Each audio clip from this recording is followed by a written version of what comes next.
प्रश्न असा ह्याच्यामध्ये निर्माण झालेला आहे चौथा की शासन मान्यता व अनुदान प्राप्त ज्या शैक्षणिक संस्था आहेत ज्यांना 100% अनुदान दिलं जातं त्यांना अनुदानित संस्था असे संबोधले जाते असा निकाल उच्च न्यायालय मुंबई यांनी रिट याचिका क्रमांक 8387/2013 च्या अनुषंगाने 30/4/19 रोजी 2019 ला दिलेला आहे आणि त्या संदर्भात आता संघटना सुप्रीम कोर्टामध्ये गेलेली आहे कारण तो निकाल त्यांच्या विरोधामध्ये गेलेला आहे।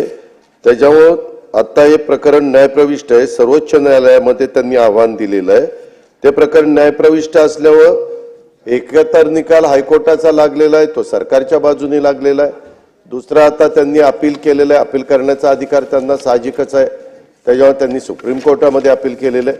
सुप्रीम कोर्टाचं जे प्रकरण ते न्यायप्रविष्ट आहे त्याचा निकाल जो लागेल त्या पद्धतीने त्यांना पण ऐकावं लागेल आणि सरकारला पण ऐकावं लागेल। सन्माननीय थोरात साहेब। नाही अध्यक्ष महोदय, हा विषय 100% अनुदानितचा एक वेगळा प्रश्न असू शकतो तुमचा त्यामध्ये, परंतु हा प्रश्न अत्यंत स्पष्टपणे आहे की 1 नोव्हेंबर 2000 पूर्वी जाहिरात निघालेल्या व त्यानंतर शासनात सेवेत रुजू झालेल्या शासकीय कर्मचाऱ्यांना जुन्या निवृत्ती वेतनाचा पर्याय देण्याच्या संदर्भातलं त्याला होय असं उत्तर आपण दिलंय। होय दिलं याचा अर्थ तुम्ही निर्णय घेतलेला आहे। अंमलबजावणी कधीपासून करणार, निवृत्ती वेतन कधीपासून देणार, हा स्पष्टपणे त्यामध्ये प्रश्न आहे। महोदय, रिटायर झाल्यानंतर ते सुरू होणार। ते बॅच रिटायर होती 2030 ला। हे आता बाबा बाळासाहेब तुम्ही तर इतके सिनियर आहात, मी काय तुम्हाला आता सांगू, परंतु त्याच्या संदर्भात जे काही झालेलं आहे तो निर्णय झालेलाच आहे। त्याची अंमलबजावणी आम्ही केलेली आहे। आता त्याच्या पुढचे जे होते त्याच्याबद्दल नागपूरच्या अधिवेशनामध्ये सन्माननीय सदस्य बाळासाहेब थोरात त्याच्याबद्दलची चर्चा झाली आणि त्याच्यात बाबा इथून पुढे जे काही पेन्शन देता येत नाही तर त्याच्याऐवजी 10% कर्मचाऱ्यांनी भरायचे, 14% राज्य सरकारने भरायचे, अशी ती रक्कम वाढत जाणार आहे। आणि त्याला कर्मचारी संघटनांनी पण मान्यता दिली, त्यांच्या लीडर लोकांनी पण मान्यता दिली। नागपूरलाच मुख्यमंत्री आणि दोन्ही उपमुख्यमंत्री अशी ती बैठक झालेली आहे। ह्यामध्ये प्रश्न राहिलेला आहे तो जिल्हा परिषदेचा राहिलेला आहे। जिल्हा परिषदेचा प्रस्ताव ग्रामविकास खात्याकडनं फायनान्सकडे आलेला होता, त्याच्यातल्या थोड्याशा काही त्रुटी राहिलेल्या आहेत। जिल्हा परिषदेचा पण कर्मचारी हा सरकारचाच संबंधित आहे आणि तो निर्णय आम्ही त्याचा प्रस्ताव आल्यानंतर आम्हाला फक्त एवढीच माहिती पाहिजे की ती संख्या किती आहे, त्याच्याबद्दलचं बर्डन किती होणार आहे, काय होणार आहे त्याची माहिती मागितलेली आहे। 5व्या महिन्यात का फाईल आलेली होती, मी सगळं त्याचं ब्रीफिंग घेतलेलं आहे आणि मला सभागृहाला ह्या उत्तराच्या निमित्तानं सांगायचं की तो प्रस्ताव आल्यानंतर त्यामध्ये देखील सहानुभूतीपूर्वक त्यांना निर्णय देण्याच्या बद्दलचा कार्यवाही सरकारकडनं केली जाईल। शेलार साहेब। अध्यक्ष महोदय, खऱ्या अर्थाने अध्यक्ष महोदय नाही अध्यक्ष महोदय त्यांनी उत्तर दिलं, आम्हाला विचारू द्या काय थोरात साहेब। आपण असं म्हटलं की शिक्षकांच्या संघटना किंवा कर्मचाऱ्यांच्या संघटना यांनी सुद्धा मान्य केलेला आहे नवा प्रस्ताव तुमचा की काही रक्कम त्यांनी कपात करून भरायची, काही शासन त्याला देणार। प्रॉव्हिडंट फंड सारखं साधारणतः त्याचं स्वरूप आपलं दिसतंय।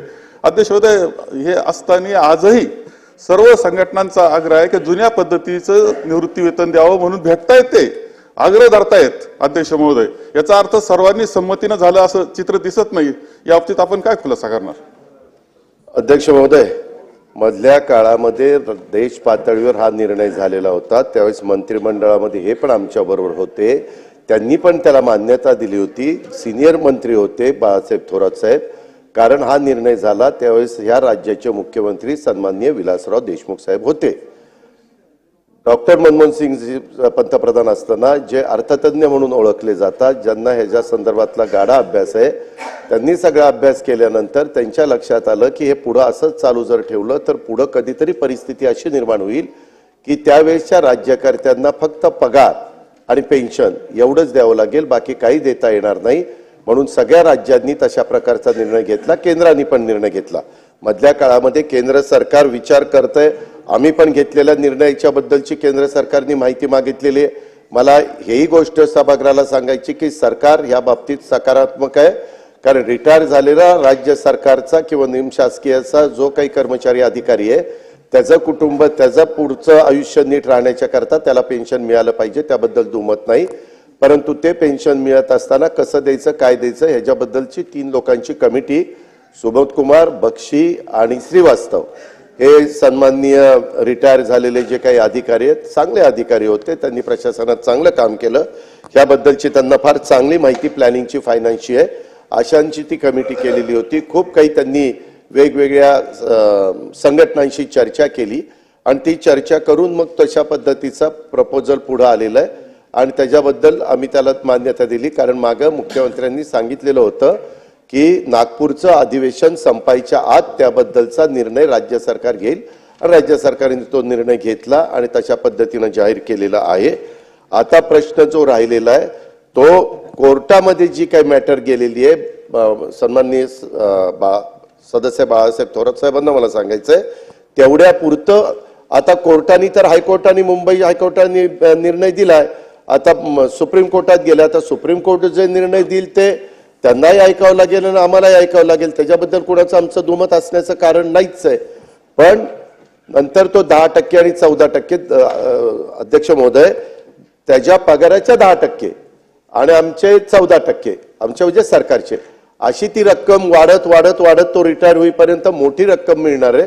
त्यांनी पण त्या गोष्टीचा सगळा अभ्यास केला आणि मला सभागृहाच्या एक गोष्ट लक्षात आणून द्यायची. मधल्या काळामध्ये देशात काही राज्यांच्या निवडणुका होत्या.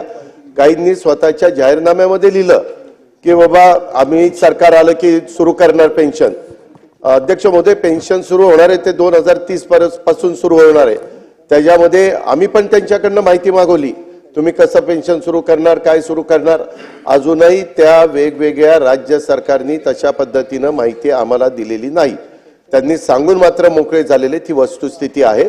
आणि हे सरकार पण कर्मचाऱ्यांच्या आणि अधिकाऱ्यांच्या बाजूचं आहे. अजिबात महायुतीचं सरकार अधिकाऱ्यांना आणि कर्मचाऱ्यांना वाऱ्यावर सोडणार नाही. त्या संदर्भामध्ये त्यांना पण योग्य पद्धतीचा न्याय हे सरकार देणार.